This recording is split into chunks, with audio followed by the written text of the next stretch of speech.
Arlecchino was announced almost 2 weeks ago now, but I only now got done with my initial calcs for her and what I found. Let's get into it. Arlecchino is one of the only few pyro units that is supposed to focus on their AoE damage output, and she is the first unit in the game that directly interacts with the Bond of Life mechanic in some way. While it is important to understand what the Bond of Life mechanic is, I will save most of that jargon for my full guide video on her, since nothing about it needs to be addressed. Arlecchino might technically use the mechanic, but it's in name only. She will also never rely on its exact number, only a percent of its total, which caps at 200% of her max HP, but she will never reach that cap except when she's swarmed by her Dami Mami minions, so that's not important to mention either. The only thing that is important to know is that more Bond of Life equals more damage. So let's move to her normal attacks. These attacks are where 70 to 75% of her total damage output lies, despite their low base damage, because the damage of these attacks are increased by a percentage of her current Bond of Life multiplied by her attack. You can think of it as if she had a GENSHIN built directly into her kit that scales with her own attack. Yes, this is another character that has a massive emphasis on her attack to deal damage. It's a wonder what Murata is going to do. Also, if her current Bond of Life is above 30%, she gains a Pyro Infusion on her normal charged and plunging attacks, though each normal attack hit will reduce her Bond of Life amount by 5.5% of the current amount she has available. This reduction could be changed to 4% sometime in the future due to the supposed buffs, but I'm not going to consider that for this video since it's not written down anywhere. This reduction nets her about 15 normal attack hits before she loses her infusion, or about 20 if the change to 4% goes through. While her charged and plunging attacks do not gain this Bond of Life damage bonus, they still do gain the infusion granted to her. You can abuse this in certain ways, as using more charged or plunging attacks will net her a longer on-field infusion duration or a higher Bond of Life amount toward the end of her on-field rotation, granting her more healing. Since these attacks have higher scaling than her normal attacks do later on, you can use them to squeeze out slightly more damage toward the end of her rotation. Her charge attack also has a special feature where if the charge attack button is continuously held after she performs it, she will be put into an alternate sprint mode for up to 3 seconds. This sprint, in all honesty, looks pretty goofy. Memes have already shown up about it. She's essentially T-posing menacingly at you. I wish I could show it, but even after they added more animation effects, it still needs work. This goober's looking goofy as hell. Arlecchino's skill is complicated due to the unnecessary amount of mechanics it introduces. To keep it as simple as possible, it deals damage in 3 intervals, with the third named Blood Debt dealing its damage 3 times. Her second instance is where the bloat comes in. Its mobility, it heals about 75% of her max HP on average from the second rotation onwards, and after 9 seconds, when her first Ascension passive is unlocked, it allows her next charge attack to grant her a Bond of Life equal to 70 to 80% of her max HP depending on the situation. The maximum Bond of Life that can be obtained in this manner is 80% of her max HP. This massive Bond of Life amount will infuse her normal attacks with Pyro and massively buff their damage. After the second hit, Arlecchino's current Bond of Life amount will also be cleansed. While her skill might be bloated, her burst is not. It's simple AoE damage with the added benefit of granting her a Bond of Life equal to 15% of her max HP on the cast. It's simply an optional stim she can use, similar to Nuvilet's Elemental Burst. Arlecchino's always active passive is the first one that actually matters in terms of damage output and playability. It grants her a 40% pyro damage bonus out of the gate, and it makes it so that when she is in combat, she cannot be healed by any source other than her skill. While the 40% pyro damage bonus is very nice, the no healing is a massive detriment. This means that she cannot reliably use Furina as well as other DPS units can, and she cannot be affected by Chevre's 60% pyro damage bonus on her C6. While this does hurt her viability with those units, it does make shield support units appear much more useful. But since Chevre's and Furina are so insanely cracked out of their minds, expect Arlecchino to still prefer these units over the shielding ones. Instead, think of her inability to be healed as a means for her to retain all of her Bond of Life while in combat, since without this passive, it could be completely diminished in about 3 seconds. Her first Ascension passive grants levels to her Blood Debt. Each time it deals damage, it levels up and increases the Bond of Life granted to Arlecchino by up to 70% of her max HP at level 3 after 9 seconds. Additionally, if any enemy with Blood Debt is defeated by any party member, Arlecchino instantly gains a Bond of Life equal to 70% of her max HP. In my calcs, I am considering both gains from this passive to abide by the 80% Bond of Life cap she has on her skill. Arlecchino's Ascension 4 passive grants her 1% resistances against against everything for every 100 attacks she has over 1000, capping at 20% at 3000 attack. This passive is here to make up for her inability to be healed by other sources, as it effectively makes her as tanky as a unit that scales directly with defense. Arlecchino, at her core, is a main DPS unit, and as such, her main purpose is held in her total damage output potential. Unfortunately, at the current moment, her damage is not incredible. While it's not bad, so far I would consider her range to be somewhere on the 3 to 6 out of 5 range in AoE, and 3 to 5 out of 5 range when against single target content. This would put her at an average of 4 all around, which is great but not amazing considering the massive detriment that being unhealable is in the current game state. I expect some minor buffs in the future or some sort of reliance on Murata when she comes out. It's either that or you can save or spend for some Constellations, which are some of the stronger ones in the game thankfully. Her first basically reduces her normal attack hit consumption from 5.5% of her current bond of life per hit to once every 3 hits. This ends up increasing her damage to a 4.5 out of 5 average rating and nearly doubles her self-sustain. Her second Constellation reduces the wait time of Blood Debt to 3 seconds instead of 9, and it grants her a massive nuke when she absorbs the level 3 Blood Debt. This ends up putting her above other DPS units in the game while also easing her rotation strictness and granting her more combo options. C3 increases her normal attack talent level, which increases her base normal attack damage and her bond of life scaling, increasing her overall damage output by around 7%. Her C4 grants her 10% more bond of life when casting her burst, which then increases her damage and healing. It also reduces her skills cooldown and, more importantly, reduces her burst energy cost, meaning she will be able to burst consistently every rotation for more damage and more healing. Her C5 is pretty bad though. Simple damage increase on her burst, which doesn't matter yet. But her C6 is insane, and it's when her C5 actually matters somewhat. This thing grants 90% crit value on about 80% of her damage, which then equates to about a 70% effective crit value increase. Additionally, her skill's Dash Strike will get a damage increase based on her bond of life. These bonuses are huge and can increase her damage output by almost 50%. At this point, she would be dealing about twice the damage she was at C0, which would also be about the same damage that Neuvillette does with the same investment, though he is significantly less team reliant than she is. These are the best Constellations any current Pyro unit has. For a quality of Constellations rating, I'd give them about a 3.5 out of 5 so far. Overall, they're very good, and if she's going to be your Pyro DPS, she's going to be the best you could ever ask for once invested in. For artifacts, I'm finding that Fragment of Harmonic Whimsy, Gilded Dreams, and Gladiator's Finale are all some of the best you can ask for. Fragment of Harmonic Whimsy is her best all around because it was made for her and it offers her so many stats. Gilded Dreams and Gladiator's Finale are also very strong, though they excel at different things. Gilded Dreams is generally better than Gladiators, with Fate about on par with it in Overload teams, and it's the worst of the 3 in Mono Pyro. Fragment of Harmonic Whimsy will usually be about 6% or 1 to 4 substats better than Gilded and Gladiator's Finale, which is not that large of a damage increase, so I would recommend these 2 sets over Fragment, especially since you probably already have good enough sets for her in these 2. She still has other options though, and I'm going to give you the numbers. The Crimson Witch set is one of these other options, but Fragment will usually be better by about 7.3%. Crimson Witch can perform slightly better than Gladiator's Finale in Vape teams, but in all other teams, it's about just as effective as any 2-piece combo, and it's sometimes worse. For these 2-piece options, Elemental Mastery and Pyro damage is generally her best, as it's about slightly worse than Crimson Witch. Pyro damage percent plus normal attack damage, attack percent plus Pyro damage, attack percent plus normal attack damage, and attack percent plus Elemental Mastery are all about equal, as Fragment is about 10% better than all of them. After that, there's the double attack percent, which is the worst option there is for her. If you want to think of it like this, the difference between the best and worst artifact options she has is about 8 substats worth of crit or 52.8 crit value. For weapons, the ones in this graph are ordered by which one has the largest average damage, with the left being the largest and the right being the lowest. This average damage is important to mention specifically for Elemental Mastery weapons like Battle of the Fjords. While a weapon like this might have an insane damage ceiling in one comp, its potential is reduced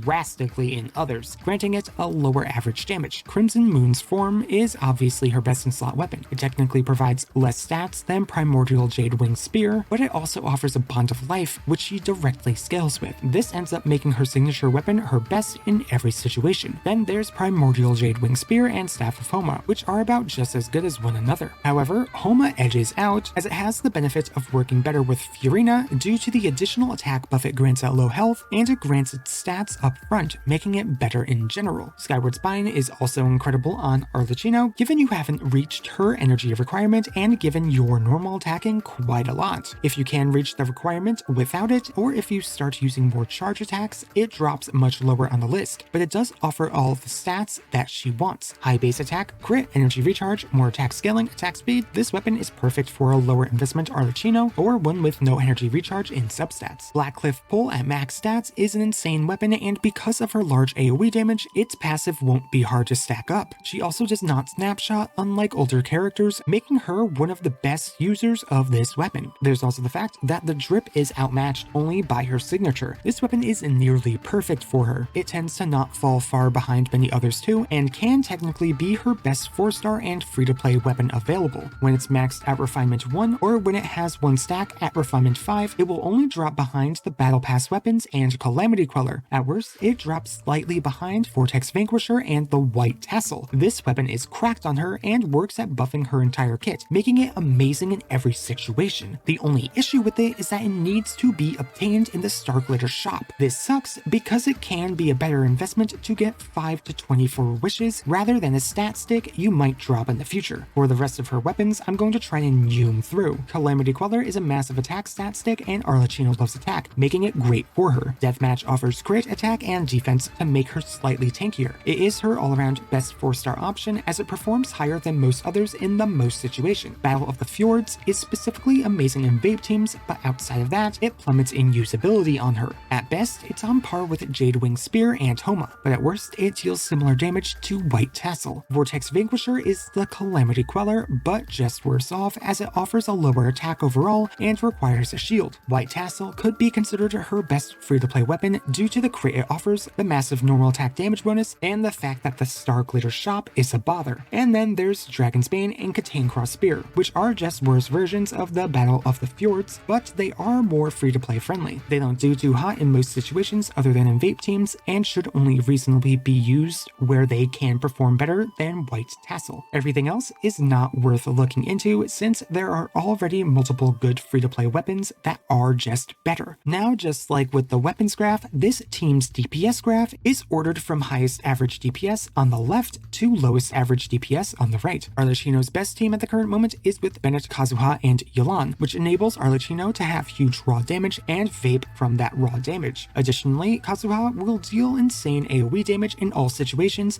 while Yelan will obliterate all enemies in single target content. This comp has almost everything Arlecchino could ask for except for defense. If you really need that, then Jinsho will be a strong substitute, and even though it is a damage downgrade, this international variant is still one of her best comps available that works in every single situation. Up next is Xianyun, Fiorina, and Bennett. Arlecchino relies heavily on Bennett for damage and would want Fiorina but can't use her reliably. Xianyun is the only healer in the game right now that can heal the entire team while off field, which enables Arlecchino to use Fiorina's maximum buff despite her inability to be healed. Even if her plunges are not used, which is represented by the Bennett Fiorina Gene comp, this team is still one of the best that Arlecchino has available due to its consistency and massive buffing potential. Despite those two being her best comps all around, the next team, including Bennett, Shivers, and Fischl, is superior in its single target damage output. This comp is built to massively buff the best single target sub DPS in the game along with Arlecchino's large AoE damage. This is the reason why these two are such a strong duo, as they pair well with the same supports and they cover each other's weaknesses. This also happens to be a comp filled with 4-stars, making it the best free-to-play team comp she has available too. Bennett, Fiorina, and Zhongli are up next. This comp is still strong and safe, but super inconsistent. This comp is so inconsistent that you might as well just run Yelan instead. While it doesn't have the same damage potential, it will be significantly more consistent. After that, we have the comps that have an okay DPS potential, starting with her first that doesn't rely on Bennett. Instead, it relies on 3 DPS units and Chevreuse to deal less damage than what Bennett plus Vape offers her. The rest beyond this point consist of Overload and Mono Pyro, with only one being a Vape team. Most also don't consist of Bennett as her primary support, which just goes to show how impactful Bennett is for her overall damage potential. While Arlecchino might be outputting a good amount of damage right now, she and her teams are not outputting the damage that other DPS units would in the same situations. While her AoE damage output is relatively high, she's quite lacking when it comes to her single target damage in particular. However, she can slot into many teams extremely easily since her damage is only reliant on Bennett, but there is not a point to pull her for anything in particular. I can see her getting a minor buff to increase her overall damage potential a bit, like the rumored 4% bond of life reduction on her normal attacks. That would be the perfect buff to put her in that 4.5 damage area. If they want to, they can also cut her burst to 50 in order to make it more consistent, which would help her reach that damage threshold. They can even make her first Ascension passive grant a bond of life worth 80% of her max HP instead of 70, as it would help her a lot against single target content, which is where she struggles the most. They could also change her bond of life scaling to be one level higher than what it is now, which would put her in the same range. Other ideas is that she can gain a bond of life amount equal to 10% of her max HP when she swaps on field, and the effect can occur like once every 20 seconds or so, maybe 15. They can increase her elemental burst damage by an amount equal to a percentage of the current bond of life she has times her attack, like they did with her normal attacks. They can make it so that when she hits an enemy with a normal attack, the damage she deals ignores the enemy's defense equal to 10% of her current bond of life amount or something like that. There's a lot of different buffs they can give her that are minor yet go a long way, but I think that she could really do with a boost like that. Not something major or like a major rework or anything, just a little boost, like a little push-up bra for her single target damage or something. But based on the current information we have on her upcoming changes from a relatively reliable leaker, it seems like she might end up getting nerfed, as her damage with these changes would decrease by about 3%. This is incredibly unjust. It makes a little sense without more solid information, so if changes like these do come in the future, they should come with buffs to help balance her out a bit. I'm fine if they want to rework her a bit, but I think it should be with the intent to ease up on some of her cons. I really hope that they commit to something like that at some point in the future, since I have yet to find any spot where she particularly excels. Instead, it seems like she's a simple all-rounder pyro unit, which is kind of refreshing, but her being an all-rounder just means everyone's going to use her as another vape DPS, like how almost every other pyro unit is being used. My hope is that they're able to figure out a way to make her a better single target damage dealer, while also pushing her away from the vaporize reaction. Whether it's with Murata's release as like a team-wide attack buffing support pyro applicator or whatever, or with some buff that makes Bennett less necessary on her to make room for Zhongli or something, or maybe even something that makes her better in general, just a flat buff to her kit. Whatever it is, I hope it pushes her to be a better damage dealer overall, but only time will tell if they succeed in doing that. Otherwise, that's all I have to say. Now I want to hear your thoughts. What do you all think about Arlecchino at the current moment? What buffs do you like to see for her? Do you think she even needs buffs at this point? What teams do you plan to use with her? Do you think my pronunciation of her name is whack? Tell me your thoughts in the comments down below. With that, I will skedaddle. Thank you all so much for watching, and I hope to see you all next time. Bye bye!